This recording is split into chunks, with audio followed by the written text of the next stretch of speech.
이 글은 한글 풀이를 모아서 단문 형태로 재구성한 것입니다. 원문은 복문 형태로 되어 있습니다. 직역한 번역을 복문 형태로 모아보면 읽기가 쉽지 않습니다. 복문의 문장에 여러 개의 주어와 수어가 존재하기 때문입니다. 참고사항, 정사로운 한글 풀이 모음. 정사로운 한글 풀이 모음. 서론. 나는 어려서부터 융해의 문장을 읽었으나 사이의 그 신미함을 모두 암미할 수 없었고 더욱이 묘리를 깨닫지 못하였다. 어떤 사람이 단지 딸처럼 당겨서 유성처럼 흐르게 하여서 멀리 쏘아서 먼 곳에 도달할 수 있었다. 마치려고 하면 맞고 마치지 않으려면 마치지 않을 수 있었으니 그 사이에 신묘한 이치가 있음을 어찌 알겠는가? 지금 첨절 제사장원 시경공의 사회를 논한 한편을 보니 교구방원의 조화가 무궁하여 고인들의 글에서도 일찍이 찾아볼 수 없었다. 이 22편의 글은 단지 사체의 공부가 될 뿐만 아니라 사이사이에 있는 적개와 충의도 시범상치 않으니 사람들이 법도로 삼을만하다. 놀라서 눈을 크게 뜨고 직시하여 공경하며 서문을 쓴다. 임신년 유설, 초순의 화평후인 서호 윤흥섭이 성가 서문을 쓴다. 사론. 천지가 처음 바로 되어 사망이 처음 나고 제왕 지도의 걷기 경계에 나눔이 있어서 문과 무를 시용하였다. 예로부터 내려오면서 유명한 유학자와 현명한 선비의 글과 글귀는 후대의 도서의 전집으로 남게 되었다. 그러나 무사들의 사이에는 제후 예의 신묘함의 극에 달했으나 후대의 흔적조차 전하지 않게 되었다. 나는 깨우치며 심히 의혹을 갖게 되었다. 이에 감히 졸렬함을 잊고서 다음에 22편을 논한다. 후대의 활쏘기에 이어받아 써서 만에 하나라도 도움이 되기를 바랄 뿐이다. 물의 탈쏘기는 고가의 간성이다. 서경에는 천하의 도를 다스리는 것은 제후를 뽑아 밝히고 이어받아 쓰는 것이라고 말하였다. 주역에는 천하의 도의 위엄을 세우는 것은 나무의 시위를 묘화를 만들고 나무를 깎아 화살을 만드는 것이라고 말하였다. 그러므로 공자는 확상의 들판에서 활쏘기를 하였다. 보는 사람이 담을 둘렀으니 제자에게 잔을 들고 나아가 차례로 세 부류를 내치게 시켰다. 이것은 활쏘기로 그 덕을 살핀 것이다. 덕이라는 것은 자기를 바로하는 것이고 자기를 바로한다는 것은 마음을 바로하는 것이다. 그 마음이 진실로 바르지 않으면 내쳤다. 부모를 모심에 불효하면 내쳤다. 전쟁에서 무의 지략을 쓰지 않으면 내쳤다. 일찍이 제자들에게 경계하였는데 활쏘기는 군자와 같으니 정곡을 하지 못하면 자신을 돌아보라고 하셨다. 지금 활쏘기를 논하는 것은 단지 활을 쏘는 것만 논하는 것이 아니다. 활쏘기에도 도가 있어서 규구의 법도가 있다. 하늘에는 일월의 도가 있고 땅에는 인물의 도가 있고 활쏘기에는 군자의 도가 있다. 정기정심을 도라고 하고 전거정원을 규라고 하고 후거지빵을 구라고 하고 전거후집을 법이라 하고 음사주례를 도라고 한다. 또한 활쏘기 풍속으로부터 유래한 법례가 있으니 비정비파를 내라고 하고 흥허복시를 내라고 하고 선찰산형을 내라고 하고 후건풍세를 내라고 한다. 제. 정기정심을 도는 자기를 바르게 하여 그 바름으로 마음으로 삼으니 용모를 시험하여 덕을 살피는 것이다. 전과정원의 뷰는 팔뚝으로 원을 삼아 원으로 하늘을 삼으니 편안하게 거하여 인과 의가 되는 것이다. 후 거짓방의 구는 팔뚝으로 방을 삼아 방으로 땅을 삼으니 부드럽게 거하여 예와 지가 되는 것이다. 전거 후집의 법은 집으로 거를 삼아 거로 집을 삼으니 아픈 경이 되고 뒤는 위가 되는 것이다.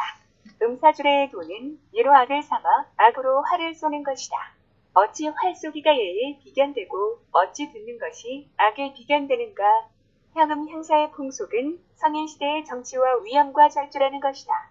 춘추전에 이르길 어떻게 쏘고 어떻게 듣는가 하는 것은 예를 일컷과 악을 일컬으니 즉 예와 악으로 활을 쏘는 것은 육예 중에 세 가지나 있다고 말하는 것이다.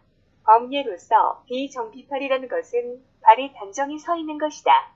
흉허복실이라는 것은 자기를 바로함을 논하는 것이다. 선찰선형이라는 것은 표를 올리고 내릴 수 있다는 것이다.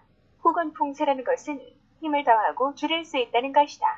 주석시작, 규구방원이라는 것에서 규구는 본래 귀로 원을 그리고 구로 모을 재는 것을 말한다. 또한 활 쏘는 방법으로 전한 후방이라고 말하는데 즉 원은 귀가 되고 방은 구가 된다. 앞은 하늘이 되고 뒤는 땅이 되니 천지인 삼도에 응거하는 것이다. 활쏘기에서 덕을 살피는 것에서 덕이라는 것은 도를 행하여 사시의 왕성함을 얻으니 사시의 덕을 행하는 것이다. 즉 사시에 행하는 것에서 인과의 예와 질을 도모하니 활쏘는 모습도 이와 같은 것이다. 주석 종료. 제2. 좌우의 팔에는 각기 3절이라는 것이 있다. 손과 팔뚝 사이에 인대와 힘줄이 있는 손목을 절이라고 한다. 팔꿈치 위 부분으로 팔의 가운데 있는데 팔뼈와 잔부의 사이에 인대와 힘줄로 굴곡진 곳을 절이라고 한다. 팔 위에 어깨와 어깨 축지가 있는데 대두 우와 오두 사이에 인대와 힘줄로 굴곡진 곳을 절이라고 한다.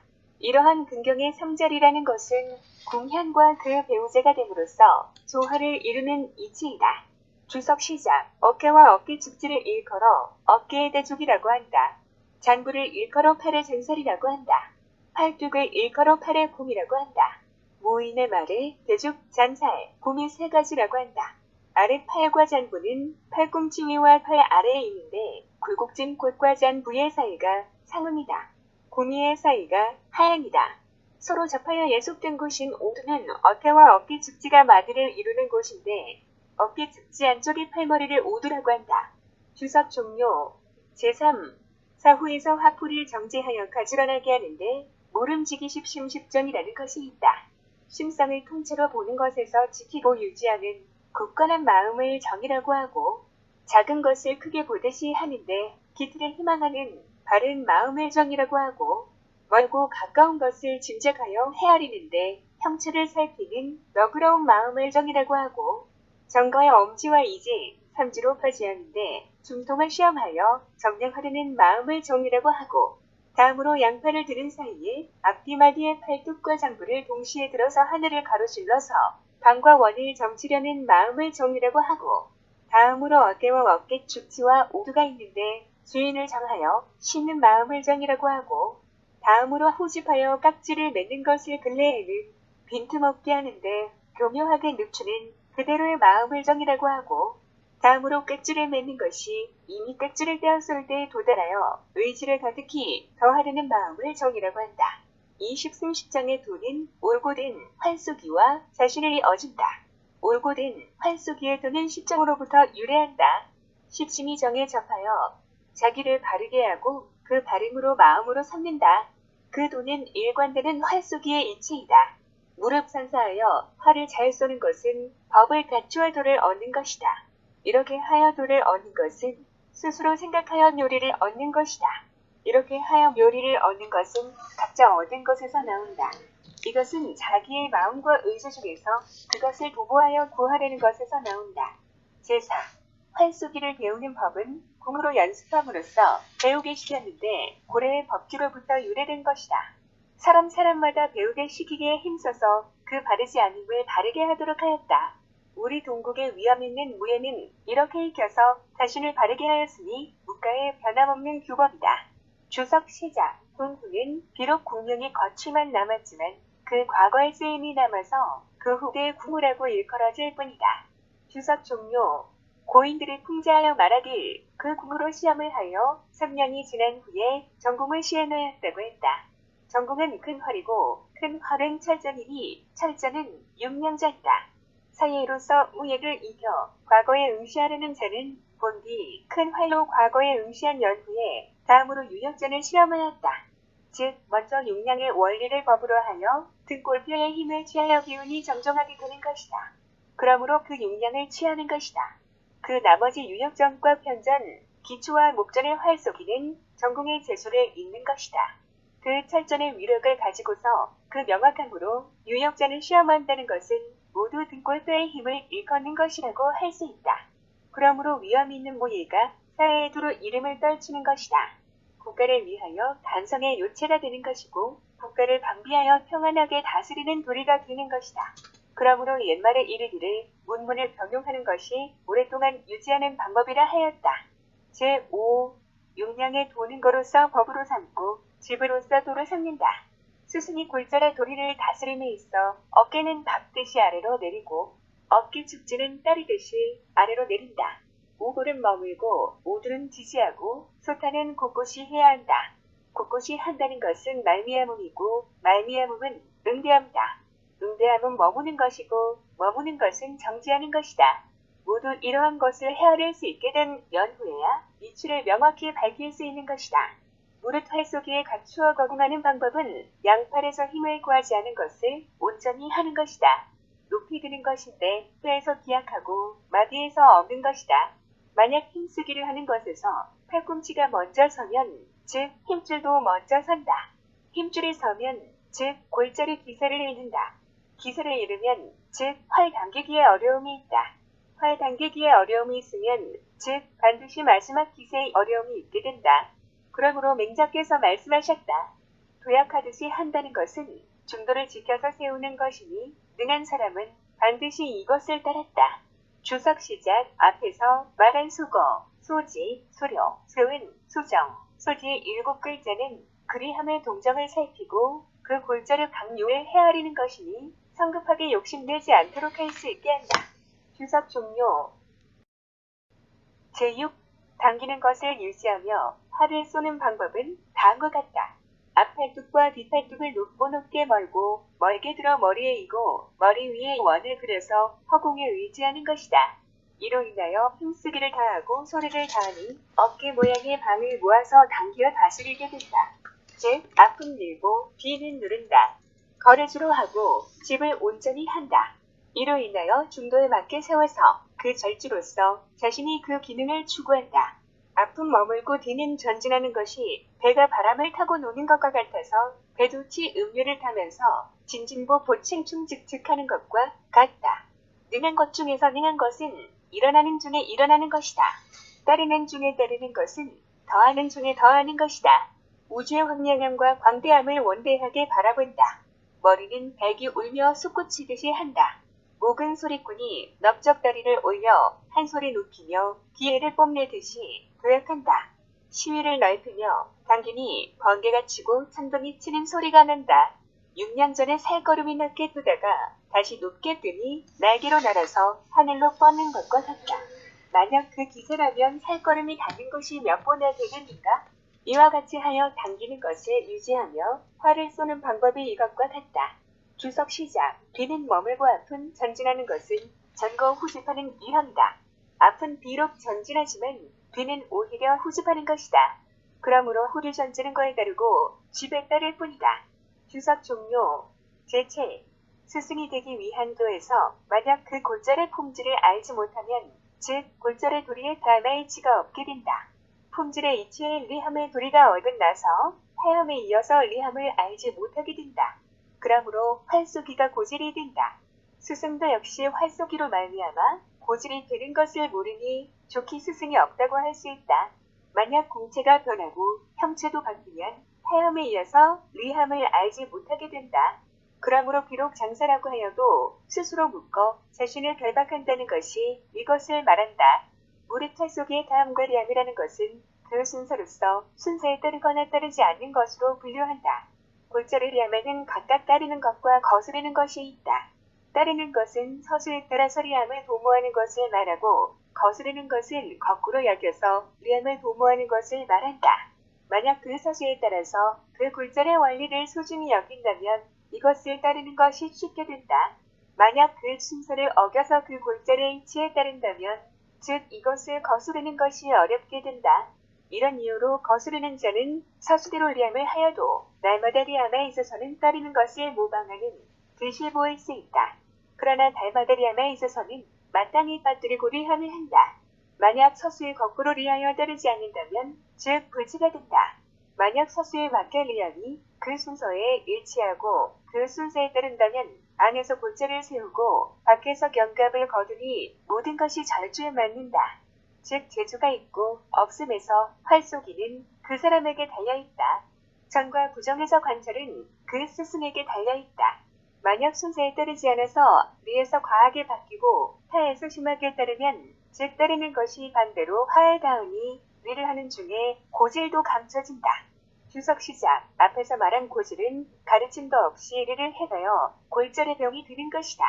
스승이 없다고 할 수 있다. 주석 종료. 제8. 활쏘기를 이름의 보도지행은 물에서 운행하는 배와 같다.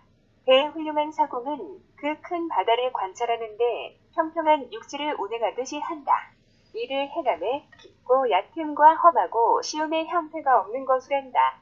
이런 형태로 인하여 바람이 부린 근거의 동정을 알아서 그 파도가 일어나고 잦아지는 것을 관찰하고 그 하루가 순하고 순하지 않은 것이란다. 기밀을 보아 능가하고 순리를 따라 종진하니 감히 길을 잃지 않는다. 배를 띄우고 창을 높이면 끝없는 망경대에도 능가한다. 용량의 가르침은 배의 양공과 같으니 서치를 관찰하는 것을 물의 깊고 얕음과 험하고 시험을 보듯이 한다. 이렇게 활을 쏘니 화고 실함과 늦고 빠름을 알게 된다. 이렇게 동작하니 어떻게 빌미가 연유하는지 알 수 있다. 그 골자리 순한지어질지 않을지 관찰하고 그놓는 기세가 거에 맞는지 집에 맞지 않는지 알 수 있다. 기밀을 보아 시행하고 순서를 따라 동작하니 실수를 감히 하지 않는다. 밀어 쏘며 몸을 돌리면 다함이 앞서서 천부를 날아갈 것이다. 무릇 그 먼 곳을 쏘아서 취한다는 것은 그 도리를 이루어 맛본다는 것이다. 정거와 호집에 더하고 더하는 것을 온전히 힘써서 멀리 도약하는 것은 옛날의 풍속이다. 즉 이것이 멀리 쏘기의 근본이다. 무릇 토집에 온전히 힘을 쓰고 단지 멀리 쏘려고만 하지 않는다. 버드나무 잎을 꿰뚫는 것은 나머지 모두 다 이것을 본받는 것이다. 제구, 가르치는 것에 무예로만 한다면 모두 가르칠 수 있다고 말할 수 있을 것이다. 가르칠 수 있는 것에서 가르친다는 것은 그 활쏘기를 배우려는 심성이 굳세고 부드러운지와 단단하고 약한지를 먼저 살핀다는 것이다. 사치와 골자리 쓸모가 있는지 없는지 먼저 살핀다. 호랑이를 그리다가 개를 그리는지를 먼저 살핀 연후에 배우고자 하는 뜻이 받아들여지는 것이 마땅하다고 할 수 있다. 이것이 고인들의 서론이다. 지금 사람들의 활쏘기는 육량전을 피하고 유혈점만 안다. 단지 급제만 하려고 하고 룩복만 받으려고 계획한다. 매번 과거에는 마땅히 규정이 있는데 그 유약전 하나만 알고 그 정품을 알지 못하니 즉 어떻게 과거 응시자가 과방의 이름을 걸 수 있겠는가? 어떻게 활쏘기의 융성함이 국가를 위한다는 것을 모른다면 옛 도리와 같이 급진하지 못한다. 요컨대 궁으로서 골자를 다스리는 것은 그 발음으로써 바르지 못한 것을 바르게 하는 이형이다. 사예로서 무예를 익혀 과거에 응시하려는 자는 궁호로 1년 동안 습사를 계획한다. 약자이면 후보로 되돌리고 강자이면 육령전을 쏘게 한다. 약자가 만약 유역전을 원한다면 그 사람의 골자리 험하고 쉬운가를 관찰하여 그리를 하는 것에 맞춘다. 만약 따르는 것이 쉽게 되는 것이 있다면 즉 공부로서 순서에 따라 별점을 붙여 자기를 바르게 할 뿐이다. 공부로서 1년을 계획하고 헤아린다는 것은 그 발음으로써 자신이 처음의 근원으로 돌아온다는 것이다. 역시 활쏘기의 법도를 이루기 위하여 활로 그것에 이르는 것을 잊지 말아야 한다. 무릇 공로로서 근원이 처음으로 되었다는 것은 강부의 아이에게 젖을 먹이는 것에 비유하는데 3살까지 젖을 먹인다. 그 아이가 무엇인가를 먹으려고 하면 즉 그 어미가 입에 넣고 씹어서 밥을 부드럽게 하여 먹인다. 시일의 지남에 따라 덜거나 더하니 그 아이의 대소경 중에 식사량을 헤아린다. 젖은 자주 먹이고 밥은 적게 먹인다. 이렇게 기르고 이렇게 성장하면서 기르는 것은 자연 H이다. 만약 젖을 먹인 지 불과 3년도 안 되었는데 그 아이가 말을 배우지 못해 옹알거리며 먹으려는 욕심에 물건을 집어 입에 넣는다. 즉, 그 엄마는 옹알거림에 흔쾌하게 응대하며 숟가락으로 먹여주고 옹알거림에 애정을 담아 대응하며 젓가락으로 먹여준다. 입에 맞게만 먹인다면 즉 결국에는 그것이 고질이 된다. 활쏘기도 역시 마땅히 그러하여 동부는 젖을 먹여 기르는 것과 같다. 오후는 밥을 먹여 키우는 것과 같다. 활쏘는 사람들은 이것을 명심해야 한다. 제10. 예부터 천양의 기회와 관술의 묘기는 밤낮 가리지 않고 비바람이 쳐도 사시사철 배우고 익혀서 도모했던 것이다. 활쏘기에서 일순의 법이라고 부르는데 화살로서 5을 일순의 수로 한다. 즉 서적이 이르길 활쏘기를 연습하는데 화살 1개로서 한다. 5번 연습하여 순이 되는데 활을 당겨 내시되어도 발시하지 않으면서 당기는 것을 도모한다. 그 5에 이르러 한 발을 허락한다. 활쏘기가 싫으면 후집하는 도도 역시 그렇게 된다. 이로써 농하건대 나는 늘도록 활을 쏘았으나 일찍이 저것과 같이 시행하지 못하였으니 거듭 활을 쏘아 시험하였을 뿐이다. 비바람이 칠 때의 활 쏘기는 실내에서 밝은 곳을 향하여야 한다.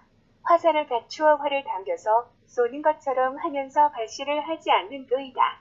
비록 깍지를 떼지 않아서 발시를 한 것 같지 않더라도 그리하여 대폭 청양의 기에는 쏘는 것처럼 하면서 발시하지 않는 거이다. 벼룩을 수레바퀴처럼 보는 것은 작은 것을 크게 보는 정성이다. 만약 이와 같이 하여 버들잎을 뚫고 이를 관통한다면 이것은 모두 정성에서 나오는 것이다.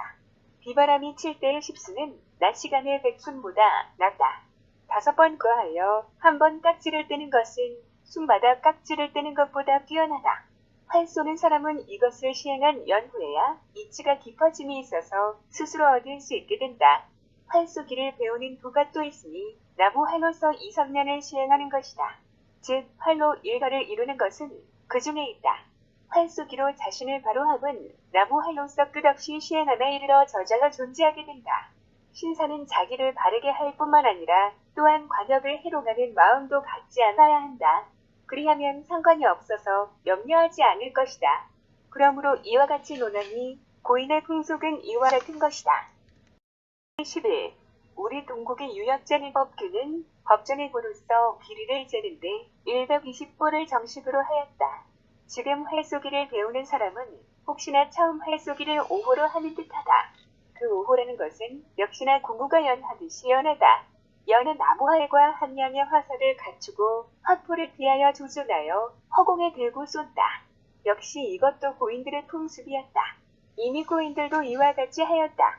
멀리 생각하는 사람은 관역에 가까이 하고 피하여 조준하기 어렵다. 이것은 견무의생심하고 같다고 하겠다. 지금 활 쏘는 사람은 망령되이 그것을 감행하고자 욕심내는데 공시의 제주 절반을 빌린다. 즉 좋은 활이라도 성능에 그 한계가 있어서 가벼운 화살이라야 그 정곡을 취할 수 있다. 그러므로 처음 배우는 사람은 마음이 끌려서 매번 정복하려고 한다. 즉 모습과 공체는 때와 비교할 수 없게 되고 절주는 악과 비교할 수도 없게 된다. 반구적이 심이다.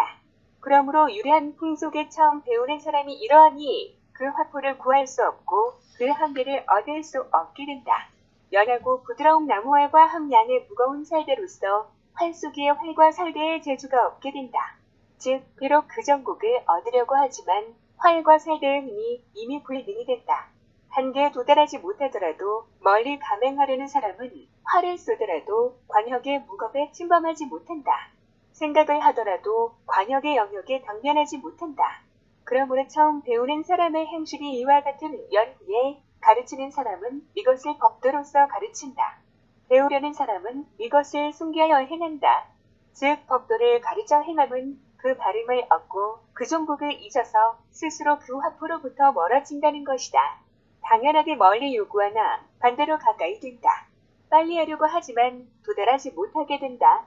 물건을 보고 얻고 싶은 것은 관역을 마치려고 활 쏘는 것과 같다. 관역을 보니 마치고 싶은 것은 물건을 훔쳐보고 탐내는 것과 같다. 그러므로 활 쏘는 사람은 관역을 본다. 즉 스스로 그 이치를 찾으면 그럼으로써 그 원리에 도달한다. 이와 같이 하여 수년간 이렇게 나무활을 감내할 수 있어야 한다. 관역을 쏠 때 그 사거리를 헤아리는 것을 하지 않을 수 있다면 또한 수년간 활쏘기를 하여 활과 화살을 다시 고치는 것이다. 활의 힘이 사람의 힘을 이길 수 없고 사람의 힘이 활의 힘을 이긴다. 화살의 무게는 활과 조화를 이루고 활쏘는 힘이 화살과 평형을 이룬다. 도합하여 3년간 그 고치기를 4번 기약한다. 그러한 활쏘기의 절제를 본받으니 몸이 발음을 기약하지 않아도 스스로 바르게 된다. 마음이 발음을 구하지 않아도 먼저 바르게 된다. 관역을 쏘아 정곡을 하는 것은 많이 쏘는 것에서 비롯되는 것이다. 관역을 쏘아 적게 정곡하는 것은 적게 쏘는 것에서 비롯되는 것이다. 무릇 마음을 바로 하는 것은 배워서 익힌 연후에야 논할 수 있다. 제12. 정기지사는 덕스럽게 서서 머리를 곧게 한다. 장엄한 얼굴로 눈빛을 단정하게 한다. 점거하는 것에 힘에서 구하는 것을 오로지 얻게 한다. 후거하는 것에 높이 드는 것을 말미암을 따릅니다. 앞을 가볍게 하고 뒤를 완만히 한다.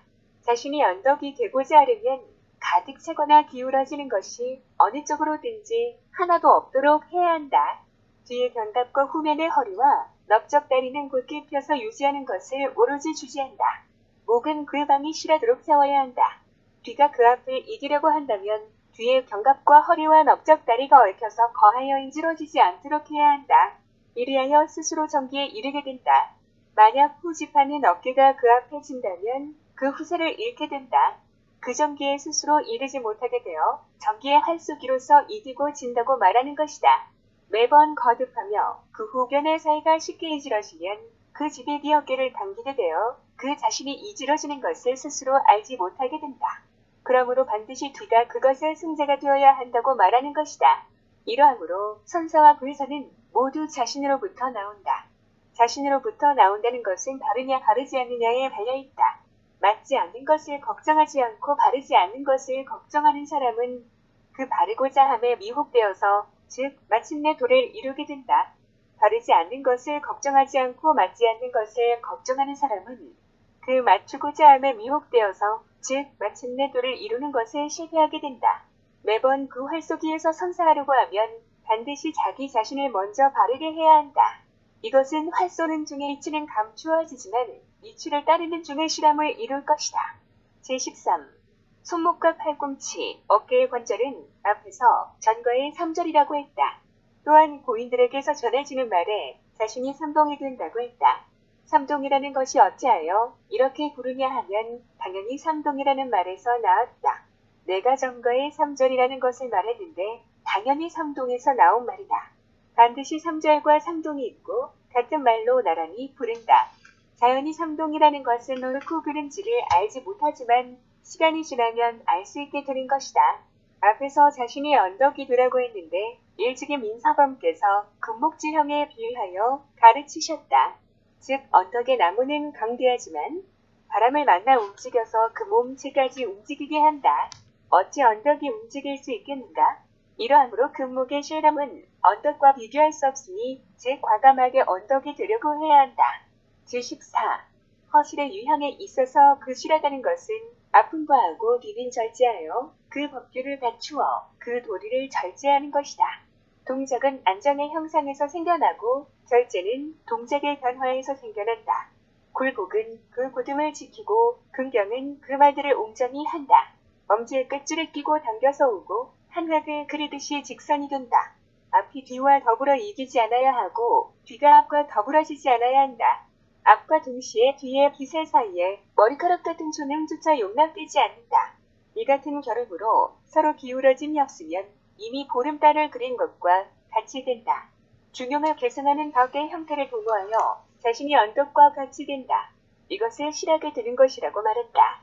허하다고 하는 것은 점거함에 힘을 구하여 먼저 도모하고자 한다면 기구의 갖춤의 장수를 도모할 수 없게 되어 절주의 견줌의 절제를 할 수 없게 된다. 전거의 정원을 불능하게 하면 후거의 정반도 역시 불능하게 된다. 힘을 먼저 움직인다면 기미를 살펴야 한다. 그러므로 사체의 힘쓰기를 이루려면 기미를 살펴야 한다. 거궁의 힘을 먼저 발휘하여 이루려고 하니 즉 뒤를 헤아려서 다스리기 힘들게 된다. 허한 기운에 실하려고 욕심을 부려서 당연히 몸이 반대로 된다. 자신의 사풍이 어지럽게 된다. 즉 이와 같이 움직이는 것에서 앞에서 말한 풍목의 형세와 같이 된다는 것이다. 힘을 움직이는 중에 허가 있고 자연스러운 사이에 실이 있다. 실하려고 하는 중에 허가 있고 염려하지 않는 중에 실이 있다. 허가 있고 실이 있는데 앞은 약하고 뒤가 이기면 즉 앞이 실하고자 하여 힘을 움직이게 된다. 뒤가 약하고 앞이 이기면 즉 뒤가 실하고자 하여 몸체를 움직이게 한다. 어찌 이와 같이 하여 앞과 뒤가 동시에 실하게 하지 않는 것인가? 무리 팔쏘기의 허와 실이라는 것은 기구의 절주로 자신을 바로하는 것을 계승하는 것이다. 즉 거함으로 귤을 하고 지팡으로 굴을 하여 앞은 걱정이 없고 뒤는 무궁하리라. 자연히 실하여 동쪽에 거하고 서쪽에 집을 한다. 동시에 나란히 서로 짜여지고 스스로 나뉘어져 끊어주니 썩은 밧줄의 끝에 비견된다고 할 수 있다. 많이 쏜다는 것은 매일 백손의 약속에 공을 들이기에 수년간 기약하여 금석지공의 도를 이룰 수 있다는 것이다. 만약 순일하게 위반하지 않고 성실하게 잊지 않는다면 일정한 마음을 얻을 수 있을 것이다. 마음이라는 것은 오래 공들이면 즉 신통하게 된다. 신통하게 되면 즉 기이하게 된다. 기이하게 되면 즉 바르게 된다. 바르게 되면 즉 묘함이 있어 자연스럽게 표출된다는 것이다. 주석 시작. 동시에 나란히 서로 짜여진다는 것은 실로 짜는 모든 것들을 말하는 것이 아니다. 활 속의 모든 것을 배우는 것을 말하는 것이다. 표백한 직물의 형태가 만약 세척하여서 짜진 것이 풀어진다면 찐 물에 누이어도 깨끗하게 되질 않는다. 만약 당겨서 짜임이 없다면 발시를 하여도 적중을 못할 것이다. 활쏘기도 역시 이와 같은 의미로 쓰인다. 주석 종료. 제15. 정심의 활쏘기는 관역을 쏠 때의 정심뿐만 아니다. 마음이라는 것은 불을 감춘 형태의 곤주이고 심령의 주인이다. 만약 어떤 사람이 있어서 입을 다물고 말을 줄인다. 시시때때로 생기는 마음으로 모든 일을 시킨다면 즉 공명의 부귀를 실컷 차지하고 재물과 이득의 무력을 점친다. 공사와 지리가 이리 가고 저리 뒤집히는 사람은 아침에 고치고 저녁에 변한다. 마음이 100가지 행태로 돌아가니 번뇌하고 어지러워서 일정하지 않게 된다. 만약 마음의 소재가 공평함은 적고 사사로움만 많아서 진실을 버리고 거짓에 힘쓴다면 즉 스스로 간사한 것을 경영하게 된다. 그리하여 거스르는 마음이 생기는 것을 밖으로는 알지 못하게 된다. 심령의 주인은 알지 못하지 않으니 심령도 역시 그 뜻을 따라서 속이는 것을 금하지 못하게 한다. 만약 사람의 마음이 도달하는 바가 청력의 활쏘기 유형이라고 마땅히 할 수 있어서 비록 활쏘기기에 의해서 귀를 얻었다고 하지만 어떻게 하는 것이 간성인지 알지 못한다. 그러므로 확상의 활쏘기에서 그 마음을 관찰하여 그 셋을 내친 것이다. 활쏘기의 바른 마음이라는 것에 대하여 말하기를 사람의 명철함을 알고 그 사람을 건지게 등용할 수 있다는 것이다. 즉 상고의 세상에서부터 청하를 다스린다는 것은 활쏘기로서 통치하였다. 활쏘기로서 위험을 삼았으니 즉 활쏘기는 정심한 연후에 그간성에 도달하였다는 것이다. 그러므로 활쏘기를 위한 도는 정심에 직결되는 것일 뿐이다. 이리하여 활쏘기를 논하는 것은 발음에 비견된다고 말하고 관역에 활 쏘는 것은 마음에 비견된다고 말한다. 그러한 즉 수신제같이 구평천하는 정심에 이어 매여 있다고 하는 것이다. 이것을 어찌 두려워하지 않을 수 있겠는가? 제16. 그 관역을 보아 두 눈으로 보고서 활쏘기를 한다. 우궁의 경우를 논하는 것에서 오른쪽 눈으로만 보면 즉 그 관역을 보아 오로지 그 중통의 앞이 보인다. 왼쪽 눈으로만 보면 즉 단지 그 중통의 뒤만 보인다.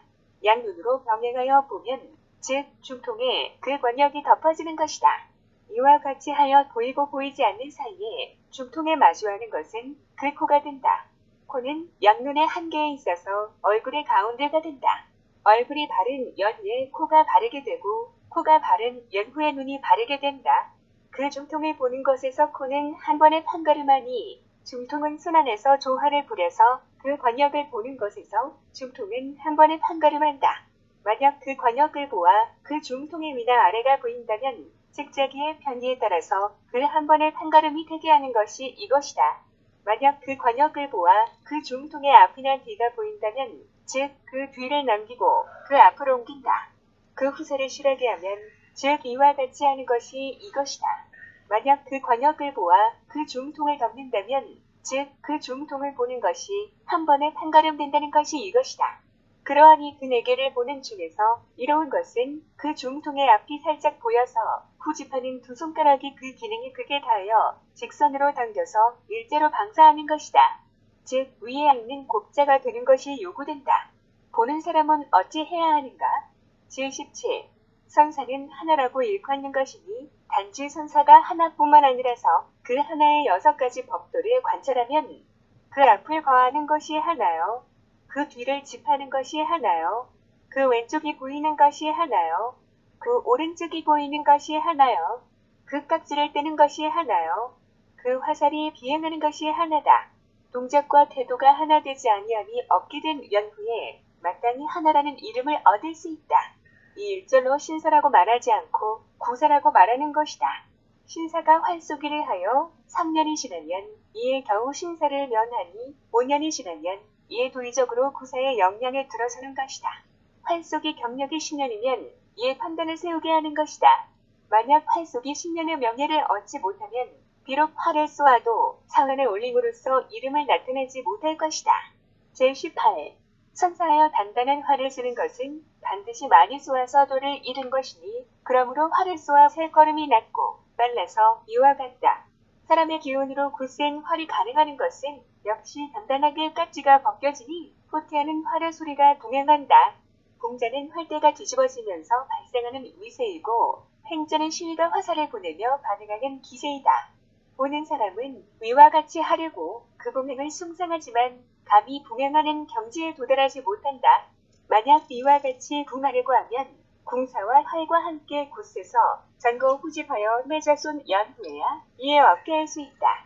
만약 세 가지 중 하나라도 합일되지 않는다면 호랑이를 그리려다 반대로 개를 그리게 된다. 제19. 살걸음이 빠르지 않은 것은 이미 허황유향이다. 자기가 기약을 얻을 수 없고 마음은 부함을 얻을 수 없다. 아픈 그 경을 잃고 비는 그 위를 잊으니 자임도 마침내 이루지 못하게 된다. 그 경위를 잃으면 즉 화살이 빠르지 않아서 높이 떠서 잔율하듯이 꼬리친다. 이것이 그 형상이 되는 이유는 앞에 겨드랑이가 높고 뒤에 허리가 짧기 때문이다. 스스로 세하여 바르지 않아서 역시 궁실도 실패한다. 궁실이 실패하면 즉 자기가 바르지 않게 된다. 자기가 바르지 않으면 즉 얼굴이 바르지 않게 된다. 얼굴이 바르지 않으면 즉 코가 바르지 않게 된다. 코가 바르지 않으면 즉 눈이 바르지 않게 된다. 눈이 바르지 않으면 즉 보는 것이 바르지 않게 되니 어찌 정복할 수 있겠는가? 코가 바르면 즉 그 정복이 바르게 된다. 몸이 바르면 즉 코도 스스로 바르게 된다. 제20. 활을 쏘며 활쏘기를 논하고 돌을 묻고 돌을 답하는 것은 스승의 지선에 이르러 나온다. 가르침을 받으며 가르침을 익히고 실험에 이르러 실험을 이루는 것은 제자의 지성에 이르러 나온다. 외롭고 외롭지 않음은 자만하여 믿음에서 나오고 병들고 병들지 않음은 무상한 것에서 나온다. 지금 활쏘기를 배우려는 사람은 번거롭게 왕성하여 활을 팔아들고 화살은 허리에 차니 헝걸찬 모습으로 무리를 이루는 사람이 많이 있다. 오호로 활쏘기를 처음 하여 즉시 관역의 가운데를 맞추려고 한다면 반드시 사체에서 형을 이루고 움직임과 멈춤에서 화포를 맞추어서 활쏘기를 시행해야 한다. 활이 뒤집어지면서 뻥을 책망하고 현이 나가면서 귀를 과시한다. 그 활쏘기를 도모하려는 사람은 땀을 염무하고 귀를 염려해야 한다. 땀을 기피하고 귀를 회피하면 즉 몸은 외롭게 되고 활쏘기는 근심이 되어서 날이 갈수록 숙병이 된다. 이렇게 되는 것은 다른 것이 아니라 자기 멋대로 익힌 활쏘기에서 비롯된 것이지 스승에게 배운 활쏘기에서 비롯된 것은 아니다. 그러므로 이로움과 격식을 알려고도 하지 않고 그 해로움과 빌미를 알 수도 없게 된다. 그리하여 먼저 그 법규를 잃게 되고 나중에는 그 반동으로 어리석게 된다. 복여금일의 선사를 생각하고 행여 내일의 활쏘기를 바라면서 오늘도 어제처럼 활쏘기를 하고 어제도 오늘처럼 활쏘기를 가면 비록 평생의 소원이 있다고 하더라도 노력한 것이 공적으로 쌓이지 않으니 소원도 버려지고 스스로 멈추게 된다. 제21. 목을 길게 하고 어깨를 낮게 하는 것은 활쏘기가 순서에 맞는 것이다. 목을 짧게 하고 어깨를 높게 하는 것은 활쏘기가 어렵게 된다. 길게 한다는 것은 이와 같이 시행하여 양팔을 높게 드는 것이다. 짧게 한다는 것은 이와 같이 시행하여 뒷팔을 높게 들지만 앞팔은 높게 들지 못하는 것이다. 활쏘기란 이런 것이다. 길게 한다는 것에서 만약 양팔을 높이 들지 못하면 즉 견갑과 오두가 숨긴 것이 밖으로 드러나 서지 못하여 은밀히 깎이게 된다. 다행히 숨길 수 없어서 팔을 더한다고 하여도 직목지형과 같다. 만약 직목과 같다면 즉 다음을 기약하기 어렵게 된다. 만약 목을 짧게 하면서 어깨를 높게 하려고 하는 것은 오로지 양팔을 한 번에 들려고 하는 것이다. 높이려고 하지만 높지 않고 뼈를 따르려고 하지만 따르지 못하게 된다. 만약 황장견 비자와 비슷하다고 하더라도 그 귀를 높이는 것은 알지만 그 가슴이 나오는 것을 모르게 된다. 즉 흉병에서 어려움이 매우 어렵게 된다. 흉병이 고질이 되면 즉 반드시 거론할 수도 없게 된다. 무릎 스승은 그 활쏘는 사람의 동정에서 형상을 관찰한다. 만약 골절에 험하고 거스르거나 구불구불하고 비스듬한 것이 있다면 기구에 맞추어 모든 것을 하지 말고 활쏘기에 따라 임기응변해야 한다. 앞에서 이 집이 과하고 이가 이 집 하라고 했고 앞은 경이요 뒤는 위라고 언급했다. 어찌하여 앞을 경이라고 하고 어찌하여 뒤를 위라고 하는가? 경이라는 것은 세로로 짜진 것을 경이라고 하고 가로로 짜진 것을 위라고 한다. 경이 바르지 않으면 위가 바르지 않게 되고 위가 바르지 않으면 경도 역시 바르지 않게 된다. 어찌하여 거한다는 것이 거라고 하고 어찌하여 집한다는 것이 집이라고 하는가? 거집이라는 것은 앞이 견고한 것을 거라고 하고 뒤가 실한 것을 집이라고 한다. 거가 부실하면 집이 부실하게 되고 집이 부실하면 거도 역시 부실하게 된다.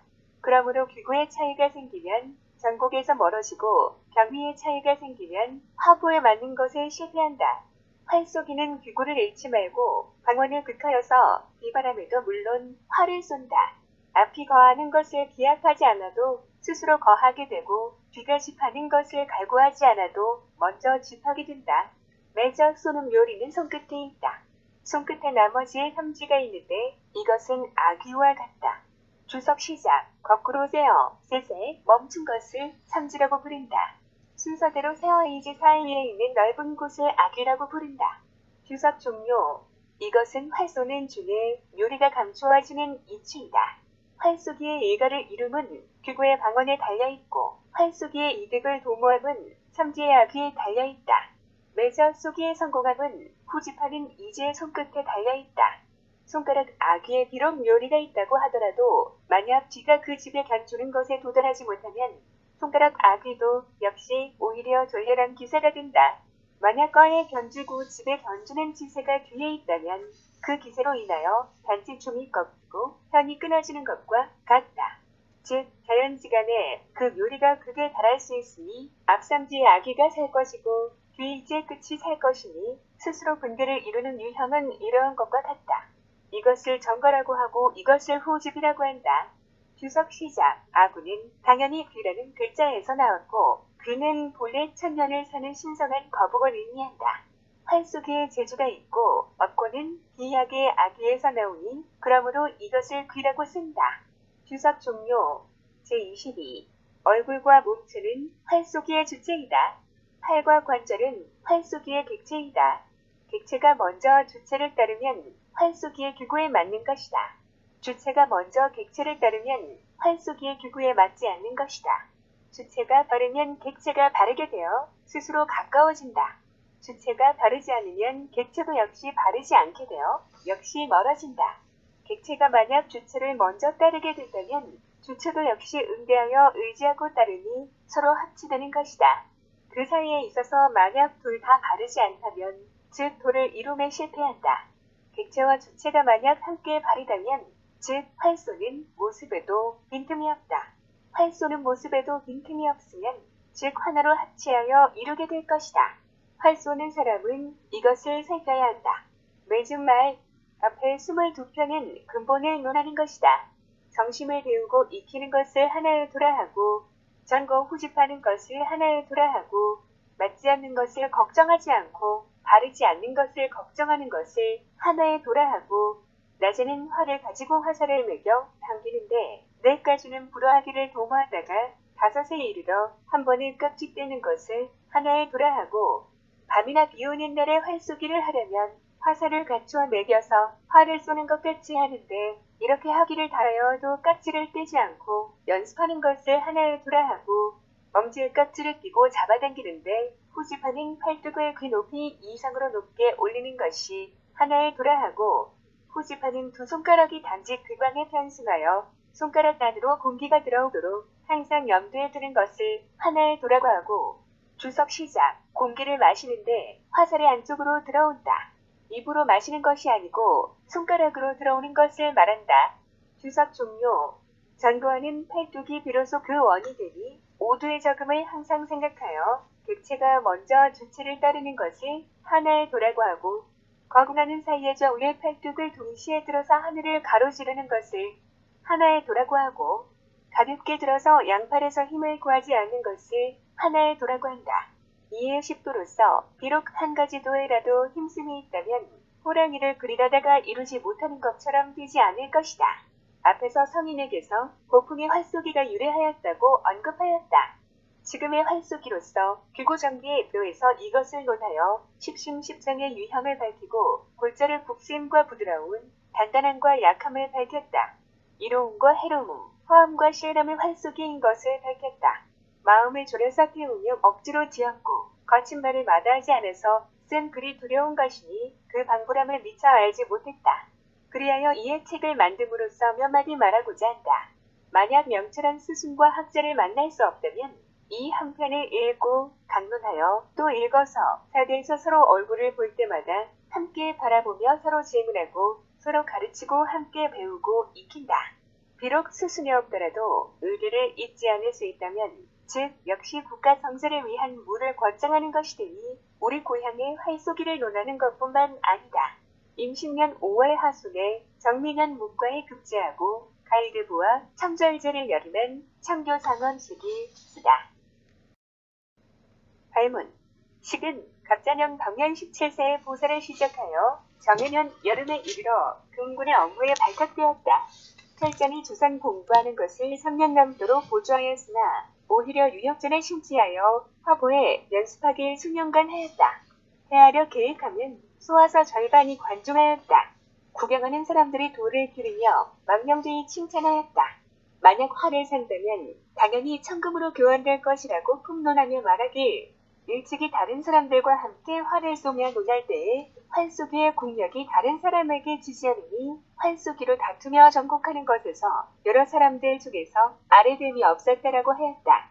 이와 같이 예를 행하여 사풍은 수인의 방자함이 다함이 없었고 마음속으로 최고라고 스스로 예천했으니 수하게 되는 단초가 되었다. 그때의 활에 익숙하게 되어 당겨도 적당했으나 상처의 원인을 날마다 얻었다. 활이 단공이 되는 일정한 경계에 처음 이르러도 이렇게 활쏘기를 시행하였다. 한 명의 무거운 활이라도 그 날아가는 한계를 알지 못했다. 이같이 하여 오려하는 바가 없어서 스스로 거두어 멈춤을 감히 알지 못하였으니 당장의 한계에 이르러도 더욱더 갈구하였다. 이와 같이 하여 전자후단하고 나아가는 집하여 형체가 변하고 바뀌었으니 사람들은 알아보았지만 나만 몰랐다. 이것은 논할 것도 없이 자만했기 때문에 생긴 것이다. 이와 같이 하여 오래되지 않아서 활병이 시작되었다. 흰 가루는 화살기 사이에서 생겨나서 획을 그리고 붉은 피는 딱지와 중통 주변에서 눈물 흘리듯 하였다. 이로써 오두는 배반하고 턱과 뺨은 멀어져서 제가 끌어당겨 오려고 해도 되돌아서 돌려주었다. 활을 당기려고 해도 제대로 당겨지지 아니하였고 깍지를 떼려고 해도 제대로 떼어지지 않았다. 주석 시작. 백분출획은 활 쏘는 사람이라면 다 안다. 홍열 정류는 상처에서 나오는 것이다. 주석 종료. 예정했던 것이 반대로 회자되었으니 일찍이 구매하며 천금을 놓는 것이 벽돌보다 값어치가 떨어졌구나 라고 말하였다. 이와 같이 하여 고질이 수년간 지속되어 변방의 절제사로 임명받았다. 즉 청춘에 종군하여서 흰머리가 나서야 관직을 얻더라도 반드시 그 수명에 있는 것이다. 월력 20개월의 불행이 부모의 상선을 당하니 이와 같이 오호통제로다. 밤을 세워 길을 걸어 상복을 입고 한없이 슬퍼하여 세월은 흘러가매 밤낮으로 멈추지 않았으니 상복을 벗기까지 3년의 서리를 견뎠다. 집안이 비록 가난하였으나 춥거나 굶주리지 않았다. 비록 늙었으나 정신은 혼미하지 않아서 소일하는 성품이었기에 어찌 노년을 보낼 것인가? 돌을 품고 숨어서 지내며 이전의 평소 활쏘기로서 안으로 돌아보아 그 마음을 스스로 헤아려 본다. 즉 쓴약은 입에 쓰지만 병에는 이롭고 충언은 귀에 거슬리지만 행실에는 이롭다. 어찌 그렇다는 것을 알지 못했다는 자괴와 한탄만 남는구나. 일찍이 경인년에 활과 화살을 가지고 스승님의 연회에 찾아 배웠는데 스승께서 그 이유를 물으시어 활쏘기를 연고로 하여 말미암은 것입니다라고 대답하였다. 마침내 쏘는 것을 보시고서 스승님께서 놀라 탄식하며 말씀하시길 되돌릴 곳이 없으니 가관이구나. 이것을 어떻게 해결할 것인가? 라고 하셨다. 나로 하여금 이것을 논하게 하시어 굽은 것을 펴고 따로 노는 것을 도탑여 주시며 임군께서 복실을 열어 궁후는 보름 안에 있고 만약 먹고는 한 달 안에 있으니 어느 시험을 치겠느냐 물으셨다. 대답하여 말하길 그 보름은 한 번 정해졌고 그 한 달은 한 번 더 기약할 수 있으니 보름으로 할 것을 청합니다. 라고 하였다.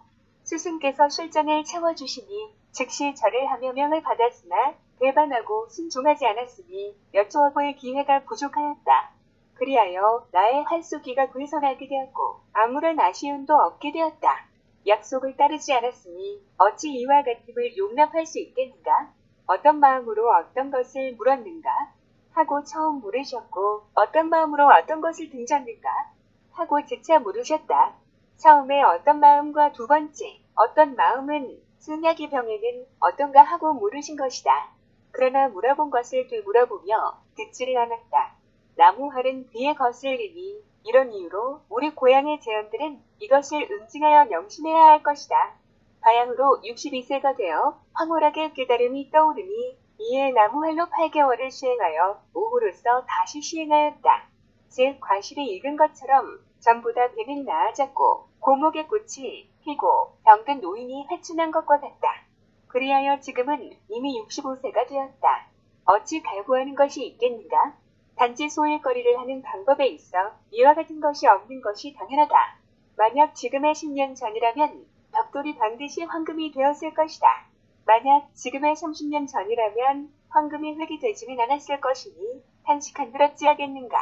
이제 어제의 허물을 깨달아 전에 활쏘기로 후회하노니 되돌아보면 후하긴 나는 나의 그릇됨으로써 타인의 활쏘기를 헤아렸다. 모든 군자들도 역시 하고자 하여서 반드시 허망하게 후회하지 말아야 한다.